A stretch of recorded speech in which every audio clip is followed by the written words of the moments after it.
Hey guys, welcome to week 2 of the Healthy Happy Gut program. Hope you guys are all doing really well. If you have any questions, make sure you let me know. We've done week 1 and we are up to week 2. So this week, what I want to chat to you a little bit about is gut dysbiosis, the different types that are most common, what symptoms you might experience if you have that dysbiosis going on, and also how we get the dysbiosis in the first place.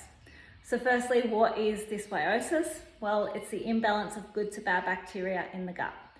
And now this can come in different shapes and forms. So you could have parasites, different types of parasites. You could have Candida, which is a fungal overgrowth or yeast overgrowth. And you could also have H. pylori, or you might have SIBO. So they're the most common ones that I see in my clinic, and they're the ones that we'll be discussing today. Alrighty, so let's take a look at the different types and what symptoms you might see with each of those. So firstly, we have parasites, which can come in various different types. You have protozoa, helminths, and ectoparasites. You can get roundworms, pinworms. Pinworms are the common ones that you'll see in kids, the little tiny ones. You can also get flukes and tapeworm and other ones, but these ones are the most common, okay? So if you have parasites, the types of symptoms that you might see include sleep disturbances, skin rashes or bumps, allergies, general weakness, and fatigue. You will have a reduced or increased appetite. So some people will feel a lack of appetite where they don't want to eat, whereas others will have this increased hunger where nothing kind of satisfies and they just want to keep eating more than what you should need. The other thing you might have is muscular aches and pains.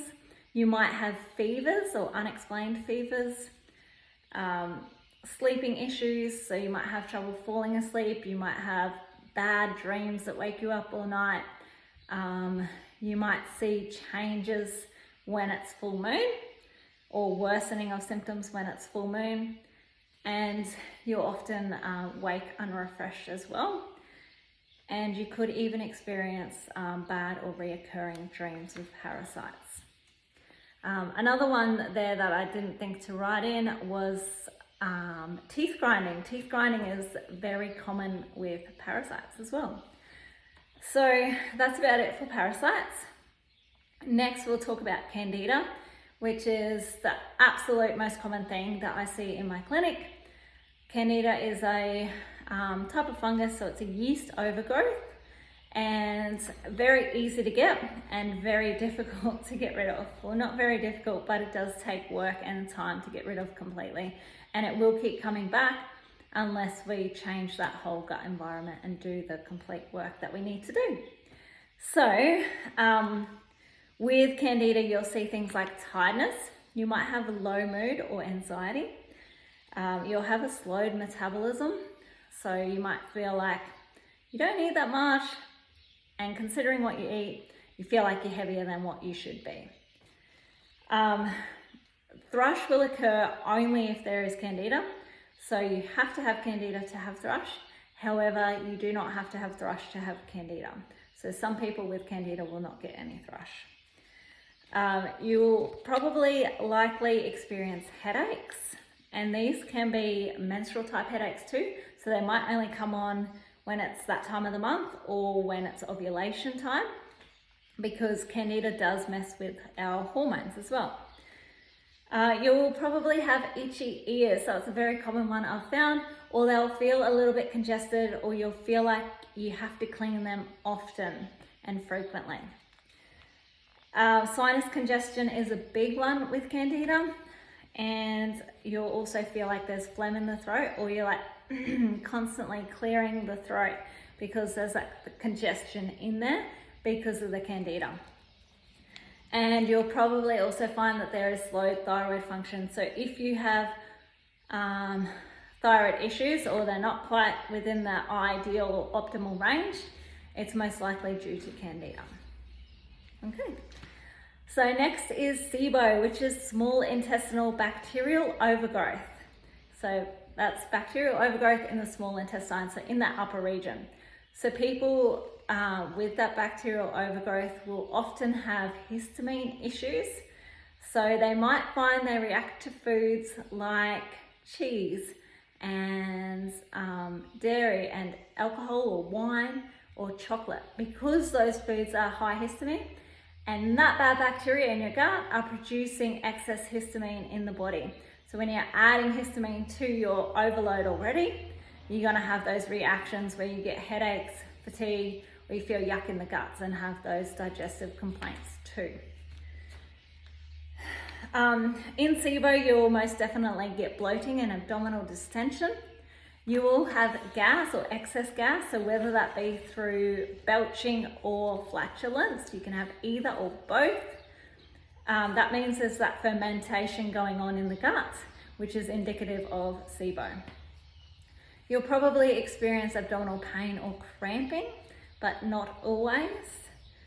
You will have loose bowel movements that alternate with constipation. So maybe 1 week you'll have slowed bowel movements where you're not going every single day, and then the next you'll have a few days of loose bowel movements. So it'll be very up and down.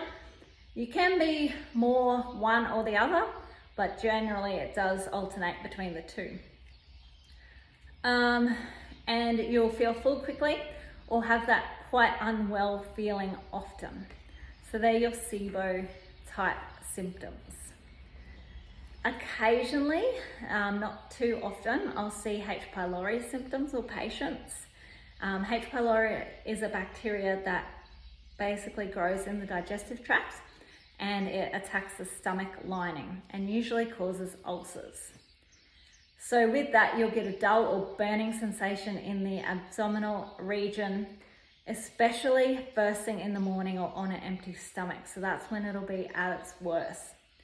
You'll get bloating, nauseousness. Some people experience unexplained weight loss. You may burp a lot, you may vomit, you'll have reflux or indigestion, and you'll probably have a poor appetite as well. So that's it for H. pylori. So they're the different types of dysbiosis that you can get.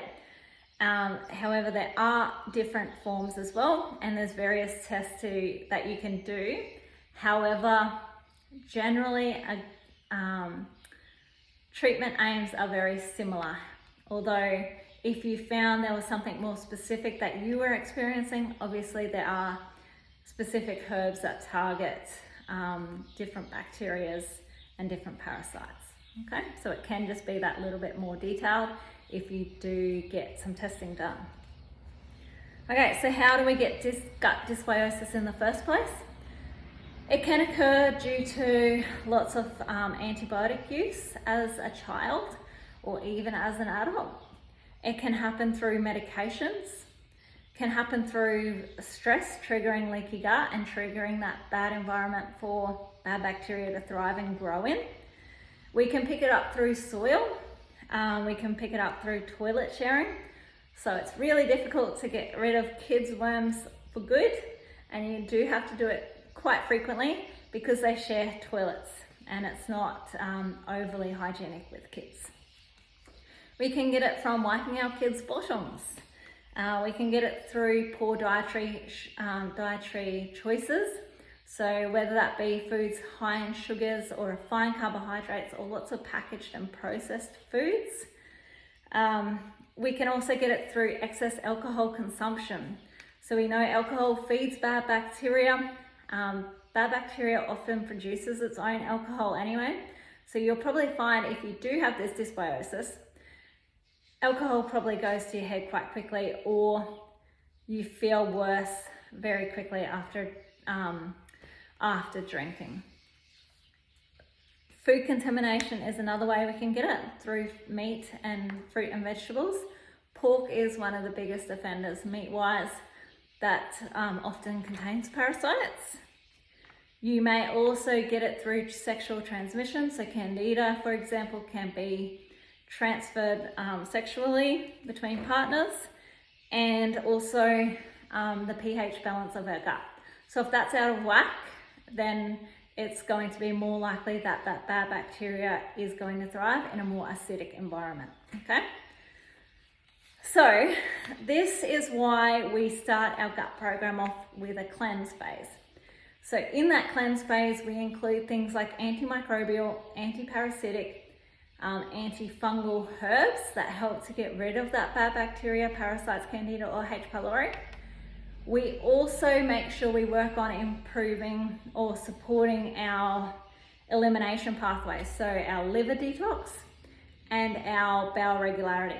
Because if we're not eliminating them from the body efficiently, then we're going to feel a lot worse for wear, especially with that toxic waste released when parasites and bacteria are killed.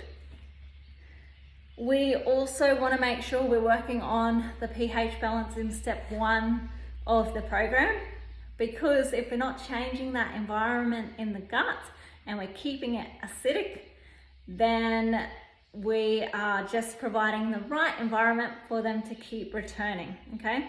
So that's why minerals are put in there like your zinc, calcium, magnesium, iron, those sort of things, so that not only is it supporting your mitochondrial function, so your energy production, but it's also changing that pH balance in the gut and making it a more happy environment for good bacteria to thrive, okay? So that about discusses everything to do about dysbiosis, and you will see later on in the program we work on replacing that beneficial bacteria, repairing the gut lining and feeding the good bacteria, because if we don't do that, then whatever you have going on is going to keep coming back, okay? So not only are we killing off the bad bacteria when we do the cleanse phase, it does kill off some good bacteria too. So it's really important later that we need to repopulate that good bacteria as well. Okay guys, if you have any questions at all, make sure you pop them in the comments and let me know. Be happy to help. Have a great week guys. See you.